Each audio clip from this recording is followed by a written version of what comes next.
Hello guys, you're welcome to Crypto Space. Today we're going to be talking about NFTs. NFTs are very different from the regular cryptocurrencies, We're going to be talking about why they are so expensive and why they are so important. Yes, NFT sells for a very whopping amount of money. You can imagine the pictures selling for more than $1 million.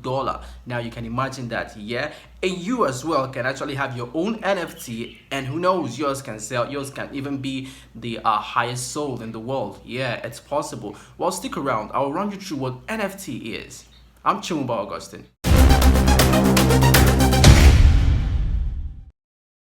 Now let's go right into it. NFTs, what do they stand for? NFT stands for non-fungible token. Non-fungible token, what does that mean? Now let's start with the word fungible. Fungible is something that is interchangeable. Interchangeable, you can take this and change it with this. Then non-fungible outrightly means non-interchangeable. Now let's see what Wikipedia says about the meaning of NFT. Now, a non-fungible token, according to Wikipedia, a non-fungible token is a non-interchangeable unit of data stored on a blockchain, a form of digital ledger that can be sold and traded. Types of NFT data units may be associated with digital files such as photos, videos, and audios. These non-fungible tokens called NFTs cannot be interchanged. For instance, a $1 bill can go for a $1 bill. You can change a $1 bill with a $1 bill. But in an NFT, one particular NFT, it's unique. If you own an NFT, you're the only person in the world that has that unique particular kind of NFT. No other person has it, and you cannot exchange it for another NFT. For instance, there are different types of NFT.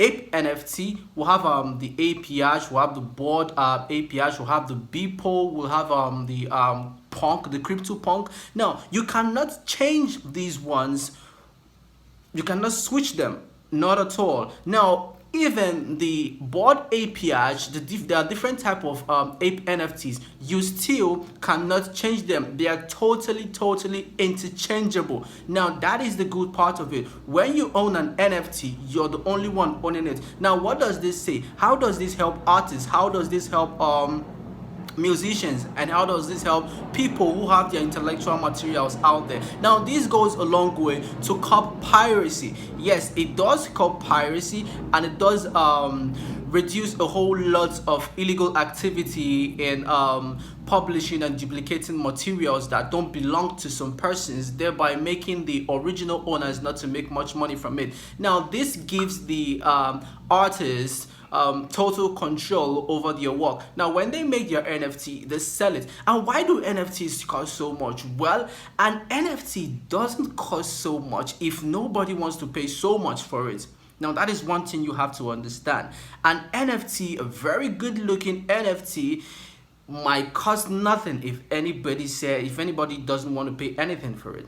Now, but if someone comes out and sees your NFT, assuming you have an NFT, if someone comes out and sees your NFT and say, I want to pay $1 billion for it, automatically that NFT, what's $1 billion when the person pays? Now, that is how NFTs work.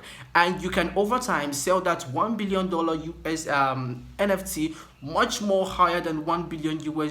Now, you see how NFTs work. Yeah, it's amazing, right? But let me tell you about the major sales of some NFT. Now, Beeple, an American digital artist, sold his work, his first digital work, titled 5,000 Days. Yes, 5,000 Days. He sold it for 69 million. $69 million. Then talking about CryptoPunk came out with their NFT and sold it for $1 million. Now we all know Jack Dorsey, the co-founder of Twitter, sold his own NFT for 2.9 million, and his own NFT is a very unique one. It's his first tweet. That was the inception of Twitter. When Twitter came up, he sold his first tweet. You can see on his tweets, just setting up my Twitter. Now he sold this tweet to this guy that owns it now, Sina Estavi. He sold it for $2.9 million. Now you can imagine that. And this is the APH club. The APH sells for much more than $1 million, although there are different types of ape NFTs. You should go online, you can see them and you can own them as well. Now that's a rundown of NFT and what they stand for and why they are so expensive. But if you really ask me, if you seek my own personal opinion, I'm going to tell you that there's a lot of money laundering going on in the NFT space, because it's somehow confusing how you will get like 1 billion for an artwork that is not worth $20,000 in the actual sense. Now, does that tell you something? Well, it's just my opinion anyway. Well, if you like this video and you find it useful or you have a question, kindly leave a comment in the comment section, and do click like and subscribe to this channel so to encourage me to make much more videos for you all. Thank you for sticking around. I'm still Chimumbo Augustine.